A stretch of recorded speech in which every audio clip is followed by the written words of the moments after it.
"Oh, you're the flood baby." And I'm like, "Yeah, I'm a flood baby." For 30 years, Melanie Horner's heard the story of her infamous birthday. Well, then until she was born at 4, there was no lights. 5 weeks before her due date, Linda Dinan went into labor. And we get into the hospital, found a spot right there on Franklin Street, never find that. Waited water, thinking the sewers had backed up, got into the hospital. 3 hours later, Melanie arrived as the only baby delivered at Memorial Medical Center on July 20th.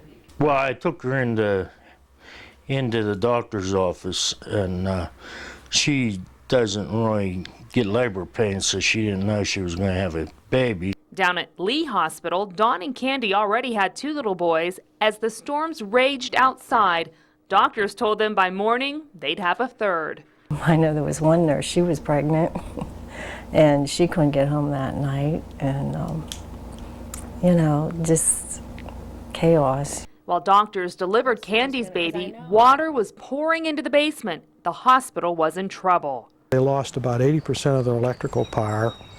The emergency generators were all flooded, all 3 of them. Don Tajeski left around 2 in the morning, only to return by rowboat when things got even worse. And I was a little afraid if we hit a piece of debris or something and sheared a pin on the motor, we'd get washed into the river, because the river was, you know, riding pretty high and fast. And that was my greatest fear. But anyway, we did get across there. We had the first boat to get in. What he found was unthinkable. Water wiped out the bottom floor. Nearly all power was lost, and patients filled the 6-story hospital. And these people had to take care of critically ill patients and that with just flashlights and things like that, you know, not even electrical power, you know. By now, it was just hours since Candy delivered baby Shane. And then they evacuated Lee Hospital the next day. You know, the elevators were down, everything. So I actually had to walk out. Less than 1 day old.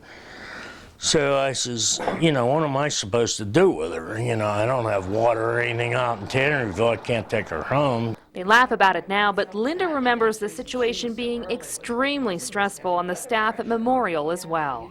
And at the end of the 3rd day, the one nurse, she stands in the middle of the hall. Of course, back then you didn't have your babies all the time with you. And she said, "I'm handing out the babies and I'm going home."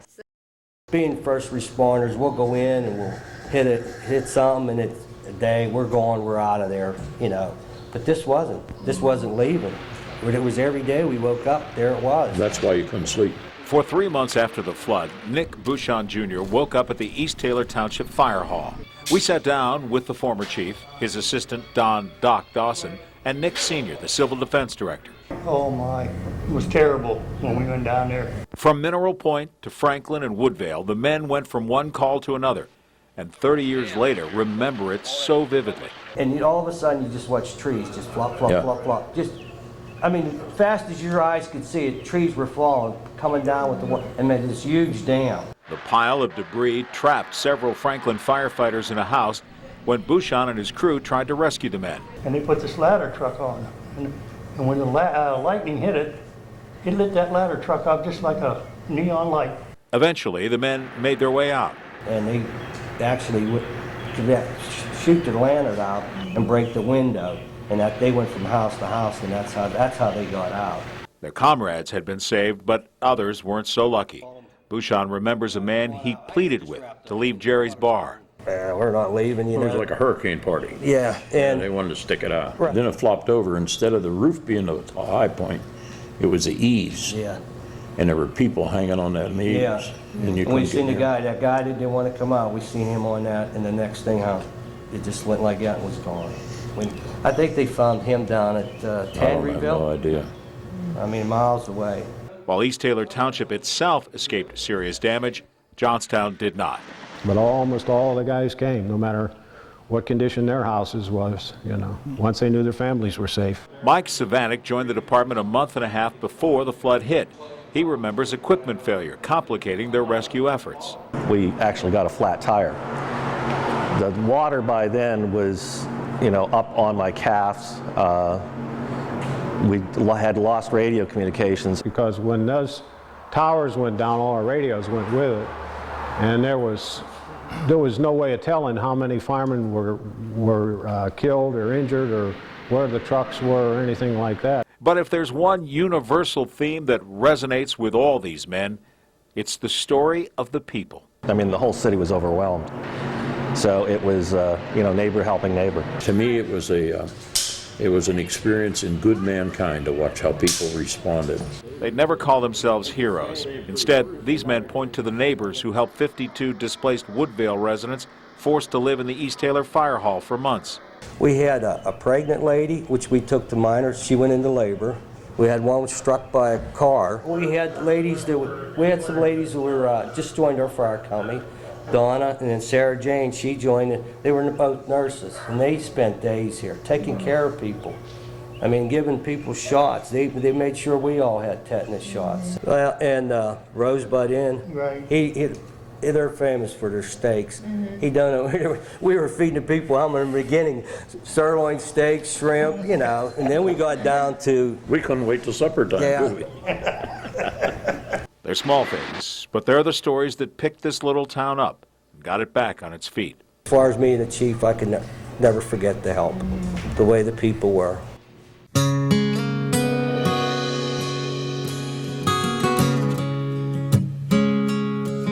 In a sleepy little steel town in the Pennsylvania hills, I was born in '55 in a place called Tanneryville. Growing up was easy, life was at its best, but ahead would lie the test. We had our share in '89 and again in '36. Come on, God, we've paid our dues, please don't do this again. But in July of '77, the rains came pouring down, and it filled our sleeping little town. And it filled our sleeping little town. It washed away our homes, and it took away our life. It caused a lot of suffering, a lot of pain and strife. But there was a force much greater than the raging water tide. It was called the Johnstown Pride. It was called the Johnstown Pride. It was called the Johnstown Pride.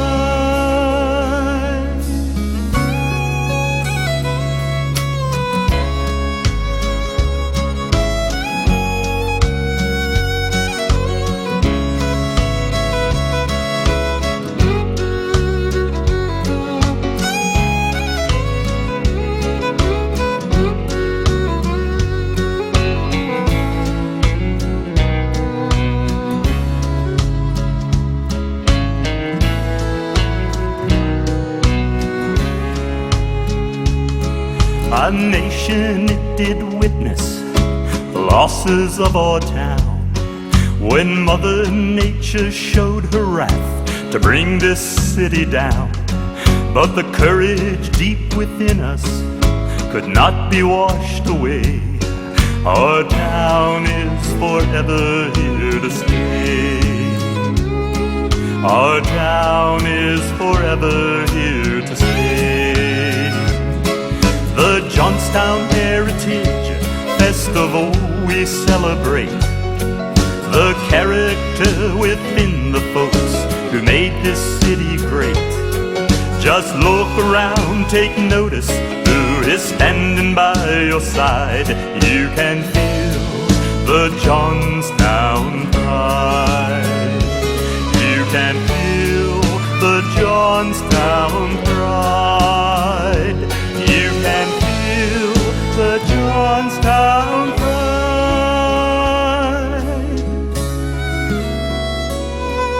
In a sleepy little still town in the Pennsylvania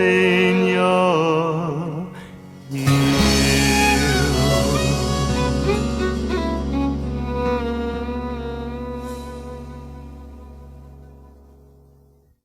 While downtown Johnstown was being drowned by torrential rain, library employees like Rita Clark were just closing up, making their way home. It was raining so hard I could hardly get out of my car. And that's when the real trouble started. The two-story building may have been spared the brunt of the storm had it not been for a runaway car. And this car had come through the window, and that's why so much water came into the library. The library was flooded, and all the books were floating down the river or down the street and so on. It was nearly a week before anyone could get into the library, and when they did, there was little on the first floor that could be salvaged. The regular collection was all stacked over this whole area was regular collection and references over here. And we lost all the reference books. And like I said, back in the other room was the Pennsylvania room. And practically everything from the Pennsylvania room was lost. 5.5 feet of water had left behind a jumbled mess. A bulldozer was brought in. They took the front doors off of the library, and the bulldozer came in and just pushed everything, mud, furniture, books, and everything outside. We lost about $54,000, and that was supposed to be 90% of the collection, because just the top shelf was saved. But saving even those books proved a challenge. People from the first floor formed a chain going up the stairs because the elevators weren't working, and they passed the books up to us on the second floor. When the final numbers were assessed, the library suffered $1.1 million in damage, with $800,000 of that coming at the cost of books. We asked people to donate books to us to start filling the gaps. It took the library a full 6 years to recover. Even then, some books were lost forever. But there were a lot of Pennsylvania or Johnstown items which we could never replace. With FEMA money, the library built a third floor, allowing the majority of their collection to be moved off the first and most vulnerable floor. Today, large prints replace stacks. Computer terminals stand where the adult collection once was. And DVDs take the place of reference books. But thanks to the dedication of so many, the library may have been washed up, but it was never washed out. With her bright smile and hearty laugh, Betty Thomas has a special love for life and a hard-to-miss spirit of perseverance. I guess I'm pretty tough because I really don't sit around and feel sorry for myself. It would have been easy for this great-grandmother of 3 to do just that. Never did find that child. Along with her 3-month-old great-nephew, her husband's brother and sister, their spouses, and several nieces and nephews were killed when the Laurel Run Dam let loose. Betty and Cliff and their 2 young granddaughters visiting from New York barely escaped the floodwaters themselves. We hadn't even gone that far when we heard all that crashing. It was coming in our place. I remember my daughter-in-law saying they were a nervous wreck coming down. The further they came, she said, oh, you could hardly believe that we're going to find them alive. Little did I know we were very close to being in the house when that water hit. When the water receded, that's when they first realized half their family was gone. I think if God didn't put you in shock, you couldn't handle it. Volunteers helped the Thomases rebuild in Tanneryville, but within 2 years they moved to Westmont, attempting to move on. There was nobody up here to talk to you about it every day, which they did to him every blessed day. They'd lost so much themselves, but Betty says the flood had shown them an opportunity to pay it forward.